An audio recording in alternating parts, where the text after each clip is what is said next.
Good morning dear students. आज का हमारा टॉपिक है RMS value of alternating current, है ना। हम यूनिट 4 के ही आगे चल रहे हैं। तो आरएमएस को शॉर्ट में आरएमएस को का मतलब है रूट मीन स्क्वायर, ठीक है।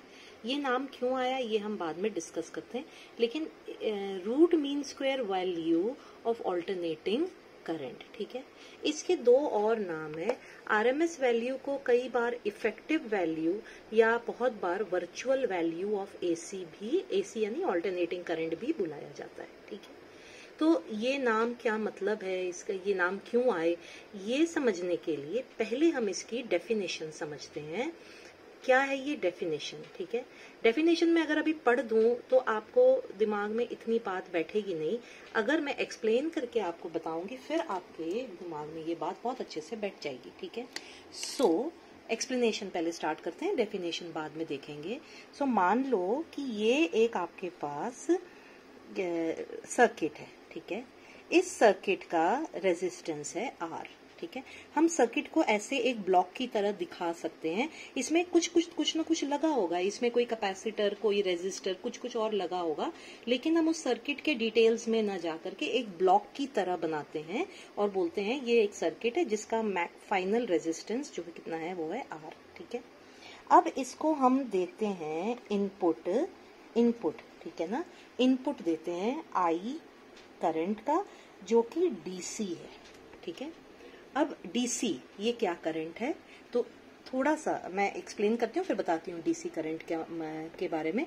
और यहाँ से हम ले रहे हैं आउटपुट, और ये करंट जो है ये इस सर्किट में T टाइम के लिए क्रॉस कर रहा है। समझ आ गया। सो एक सर्किट है जिसका फाइनल रेजिस्टेंस यानी कि टोटल रेजिस्टेंस R है। उस सर्किट में करंट हमने DC दिया है, I करंट है। इनपुट में हमने वो करंट दिया और ये आउटपुट जा रही है, और टाइम कितनी देर के लिए ये करंट फ्लो कर रहा है इस सर्किट में, वो है टाइम T, ठीक है। अगर आपको याद हो तो जूल हीट लॉ है ना, वो एक लॉ था जो हमें बोलता था कि करंट जब भी एक सर्किट में क्रॉस करता है तो उस सर्किट में रेजिस्टेंस के कारण, है ना, वो हीट प्रोड्यूस करता है, उसको रुकावट मिलती है। और जितनी बार भी रुकावट मिलेगी, देखो आप जितनी बार भी गाड़ी में ब्रेक लगाओगे क्योंकि सामने कोई रुकावट है ना। अगर बिल्कुल खाली सड़क है तो आपको ब्रेक लगाने की तो जरूरत नहीं है। आप ब्रेक तब लगाते हो जब कोई सामने क्या होती है, रुकावट होती है, ठीक है। और जितनी बार ब्रेक लगाओगे उतनी बार आपकी गाड़ी ज्यादा गर्म होती है, गाड़ी के पहिए, गाड़ी का इंजन उतना ज्यादा गर्म होता है, ठीक है। तो जितनी बार रुकावट आएगी सर्किट में, जितनी ज्यादा रुकावट आएगी उतनी ज्यादा यहाँ पर हीट प्रोड्यूस होगी, ठीक है। ये जूल लॉ ऑफ हीट है। और साथ ही फॉर्मूला इन्होंने बताया था, अगर आपको याद होगा तो I² R और T। कितने टाइम के लिए करंट फ्लो कर रहा है, ज्यादा टाइम के लिए फ्लो करेगा तो ज्यादा हीट प्रोड्यूस होगी, कम टाइम के लिए तो नेचुरली कम हीट प्रोड्यूस होगी। ज्यादा रेजिस्टेंस, ज्यादा रुकावट, ज्यादा हीट और ज्यादा करंट होगा, यानी कम स्पीड पर गाड़ी चलाओगे तो कम गर्म होगी, और ज्यादा स्पीड पर गाड़ी चलाओगे तो ज्यादा गर्म होगी। तो ये सारी बातें आप अपने डेली लाइफ से समझ सकते हैं, है ना। तो ये जूल्स लॉ ऑफ हीट जो हमें बोलता है कि हीट प्रोड्यूस होगी इस सर्किट में। कितनी हीट प्रोड्यूस हो रही है, I² RT। ये I कौन सा है आप याद करो, ये I है DC, ठीक है। मान लो कि ये जो हीट प्रोड्यूस हुई है ये 50 जूल के बराबर प्रोड्यूस हुई, ठीक है। ये हमने एक एग्जांपल लिया, माना कि T टाइम में I करंट, डायरेक्ट करंट जब इस R वाले रेजिस्टेंस वाले सर्किट से जाता है तो जो हीट प्रोड्यूस होती है जूल्स लॉ के हिसाब से वो हुई कितनी, 50 जूल, ठीक है। अब DC क्या है, DC का मतलब है कि इस पूरे टाइम T में, यहाँ तक है ना, 0 से शुरू किया और यहाँ तक आया टाइम T, पूरे टाइम में जो करंट की वैल्यू है वो कांस्टेंट है। पूरे T टाइम तक जो करंट है वो कांस्टेंट वैल्यू से जा रहा है। अगर मान लो ये 10 एम्पियर है तो पूरे टाइम तक ये कितना फ्लो कर रहा है, 10 एम्पियर ही फ्लो कर रहा है, ना 9.9 ना 10.1, ये 10 एम्पियर पर फ्लो कर रहा है, ठीक है। तो ये हो गया आपका DC यानी कि डायरेक्ट करंट, ठीक है। अब आप क्या करो, सब कुछ वैसा ही रखना है, सिर्फ वही वाला सर्किट है, सेम वही सर्किट है, रेजिस्टेंस आर है, टाइम भी वही रहेगा, कितने टाइम के लिए, टी टाइम के लिए, लेकिन सिर्फ एक छोटा सा चेंज करना है कि अब जो करंट जा रहा है वो डीसी करंट नहीं जाएगा इनपुट में, बल्कि एसी जाएगा, ऑल्टरनेटिंग करंट जाएगा। बाकी देखो सब कुछ सेम है, आर भी सेम है, टाइम भी सेम है, इनपुट में करंट है, आउटपुट ले रहे हैं, सिर्फ फर्क है ये डीसी करंट था, ये आईसी करंट है, ठीक है, एसी ऑल्टरनेटिंग करंट है, ठीक है। क्या फर्क है ऑल्टरनेटिंग करंट और डायरेक्ट करंट में? यहाँ देखिए, जो आपका ऑल्टरनेटिंग करंट है अगर उसको ध्यान दें तो वो कांस्टेंट नहीं होता है। अगर ये मैक्सिमम वैल्यू 10 एम्पियर है तो टी टाइम तक ये करंट 0 से बढ़ता है, फिर घटता है, फिर दूसरी डायरेक्शन में जाता है और वापस 0 पर आता है। तो पूरे टाइम में, टी टाइम अगर ये 5 सेकेंड है तो यहाँ 5 सेकेंड लगातार 10 एम्पियर करंट जा रहा है, लेकिन यहाँ 5 सेकेंड करंट बराबर अपनी वैल्यू क्या कर रहा है, चेंज कर रहा है, वैल्यू के साथ साथ अपनी डायरेक्शन भी चेंज कर रहा है, ठीक है। तो ऑल्टरनेटिंग करंट और डायरेक्ट करंट का आपको फर्क समझ में आया होगा। डायरेक्ट करंट में जो करंट की वैल्यू है वो कांस्टेंट रहती है, और ऑल्टरनेटिंग करंट में वैल्यू तो बदलती ही है, साथ ही साथ करंट अपनी डायरेक्शन को भी क्या करता है, बदलता है, ठीक है। अगर ये 5 सेकेंड है तो 2.5 सेकेंड एक डायरेक्शन में फ्लो करेगा और 2.5 सेकेंड के बाद डायरेक्शन बदल के दूसरे डायरेक्शन में, फिर 2.5 सेकेंड के लिए अगले डायरेक्शन में, फिर 2.5 सेकेंड नीचे चला जाएगा, ठीक है। तो ये एसी था, है ना। अब ये बोल रहे हैं कि यहाँ भी हीट तो प्रोड्यूस होगी ही होगी, तो हीट प्रोड्यूस का फॉर्मूला भी वही रहेगा, H is equal to I square, लेकिन ये एसी है, और आर और टी। अब ये कंडीशन लगा दी कि हीट प्रोड्यूस्ड दोनों जगह सेम रहेगी। आप याद करो, ऊपर भी 50 था, यहाँ भी कितना है, 50। हीट प्रोड्यूस्ड सेम है, ठीक है। अच्छा, मजे की बात है, आर और आर भी सेम है, टाइम भी दोनों जगह सेम है, सिर्फ क्या बदल रहा है, आई डीसी और आई एसी, ठीक है। तो आप इस डीसी को, अब मेरी बात ध्यान से सुनिए, इस डीसी को एसी का आरएमएस वैल्यू बुलाओगे, ठीक है। ये कौन सा डीसी है, क्या खास बात है इस डीसी में, ये डीसी इस एसी का आरएमएस वैल्यू बन जाता है। क्या खास बात है, अगर आपसे पूछा जाए कि क्या खास बात है इस डीसी की जिसके कारण वो इस एसी का आरएमएस वैल्यू बनता है, तो आपके पास इसमें पॉइंट्स देखो क्या क्या है। सबसे पहली बात कि दोनों बार हीट एनर्जी जो प्रोड्यूस हुई है वो सेम हुई है, टाइम भी सेम है, रेजिस्टेंस यानी कि सर्किट भी दोनों का सेम है। तो ये डीसी की वो वैल्यू है, डीसी की वो वैल्यू है जो उतनी ही हीट प्रोड्यूस करेगा उसी सर्किट में उतने ही टाइम में जैसा कि ये वाला एसी प्रोड्यूस करता है। अब मैं दोबारा से समझा रही हूँ, देखो आराम से ध्यान से समझो। आरएमएस वैल्यू, ठीक है, किसकी आती है, एसी की आती है, इसकी आती है, ठीक है।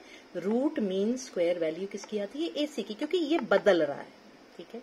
So RMS value of AC is that value of DC, DC की वो वाली वैल्यू है जो उसी सर्किट में उतने ही टाइम में उतना ही हीट एनर्जी प्रोड्यूस करेगा जितना इस एसी ने प्रोड्यूस किया है। समझ आ गई आपको यहाँ तक बात? यही इस डेफिनेशन में लिखा है, इंग्लिश में लिखा है, the RMS value of AC is that value of DC which will produce the same amount of heat in the same circuit यानी आर सेम है, in one complete time period. Time भी हमने क्या रख दिया, वन कंप्लीट रख दिया time period, capital T, जैसे एसी कर रहा है, ठीक है। अब इस डीसी की वैल्यू हमने फाइंड आउट करनी है। एसी तो हमें पता है कि ये एसी है, और अब हमने इस एसी का RMS value, DC value find करनी है, ठीक है। तो हमेशा की तरह हम मान के चलते हैं कि जो हमारा ऑल्टरनेटिंग करंट है उसकी जो फॉर्मूला या उसका जो स्ट्रक्चर है वो है I is equal to I naught sine omega T. ठीक है, ये हम मान के चलते हैं। ठीक है, अब आगे इसको डेरिवेशन में करते हैं कैसे होगा ये।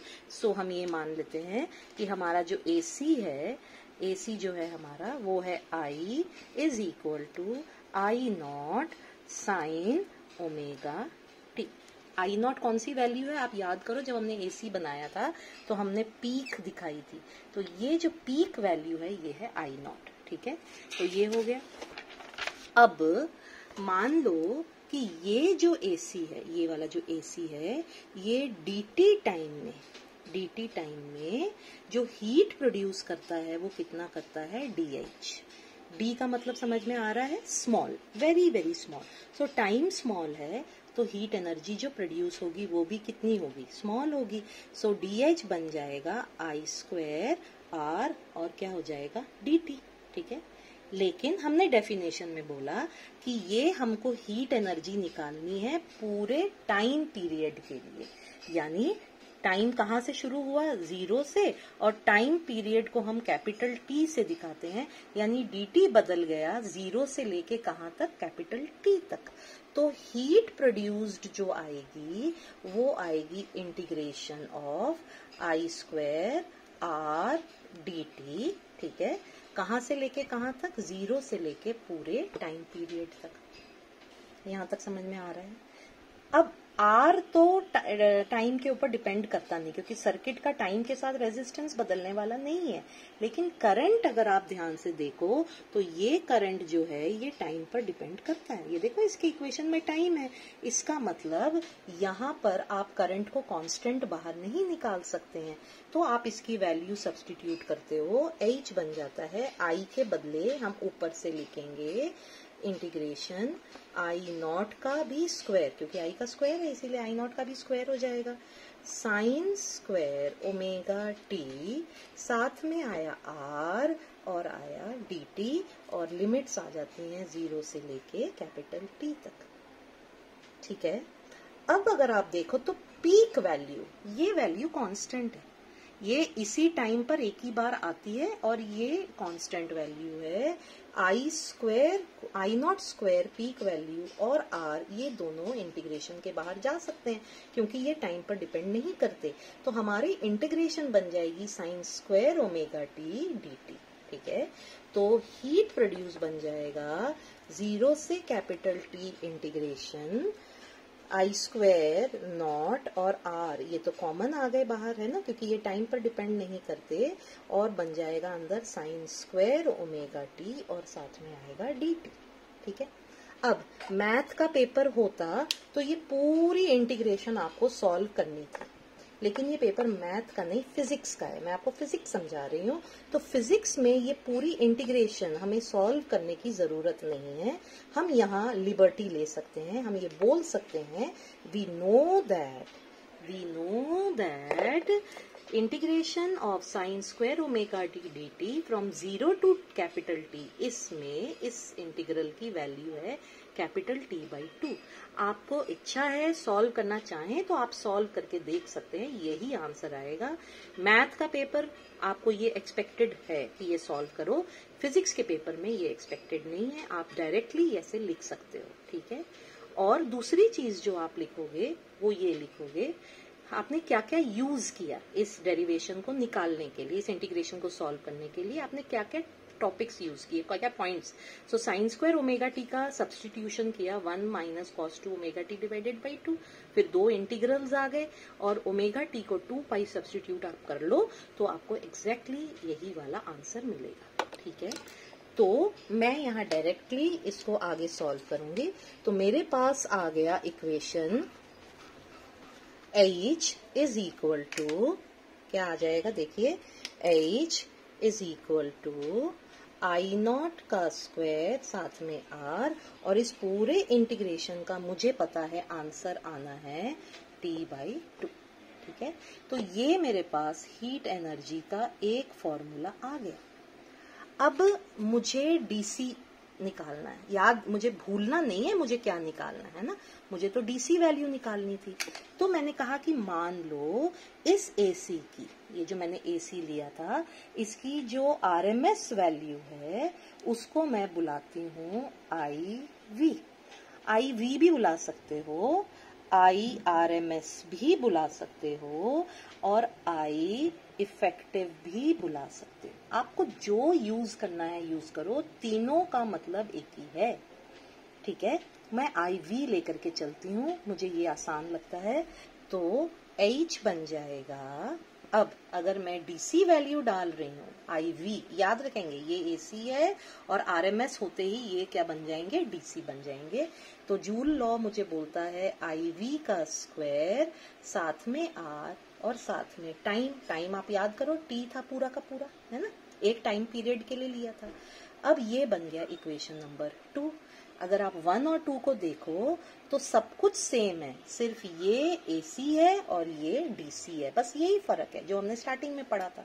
तो अब इनको आप इक्वेट कर दो, तो इक्वेट करने के बाद आपके पास जो एक्सप्रेशन आएगा वो आएगा I0 का स्क्वायर RT/2 is equal to IV का स्क्वायर RT। और दिखती बात है, RT से RT कैंसिल होकर के IV मेरे पास यहाँ पर आता है I0 डिवाइडेड बाई √2, क्योंकि IV का स्क्वायर है और I0 का भी स्क्वायर है, तो स्क्वायर तो हट जाएंगे, लेकिन 2 के पास स्क्वायर नहीं है तो इसका √, बन जाएगा। सो I0 डिवाइडेड बाई √, बन गया मेरा IV। 1 डिवाइडेड बाई √2 का अगर आप वैल्यू निकालो तो इसकी वैल्यू आती है 0.707, ठीक है। तो इसका मतलब 0.707, मैं यहाँ लिखती हूँ 0.707 I0 is equal to IV, यानी पीक वैल्यू का, ये पीक वैल्यू है ना AC की, पीक वैल्यू का 70.7% जो है वो वर्चुअल वैल्यू आती है। पीक नॉट का जो 70.7% वैल्यू होती है वो उस AC की क्या आती है, वर्चुअल या इफेक्टिव या RMS वैल्यू आ जाती है, ठीक है। यानी अगर आपका AC है ना, उसकी पीक वैल्यू, अगर आपके AC की पीक वैल्यू मान लो 100 एम्पियर है, मान लो, ठीक है, तो आपका IV वर्चुअल वैल्यू कितनी आएगी, इसका 70.7%, यानी कि 70.7 एम्पियर। या अगर आपका AC का पीक वैल्यू मान लीजिए 10 एम्पियर मिली एम्प है, ठीक है, तो अब आपकी वर्चुअल वैल्यू कितनी आएगी, इसका 70.7, यानी कि 7.07 मिली एम्प। इस तरह से आपका आंसर आएगा, ठीक है। तो ये था आपका वर्चुअल वैल्यू का, है ना।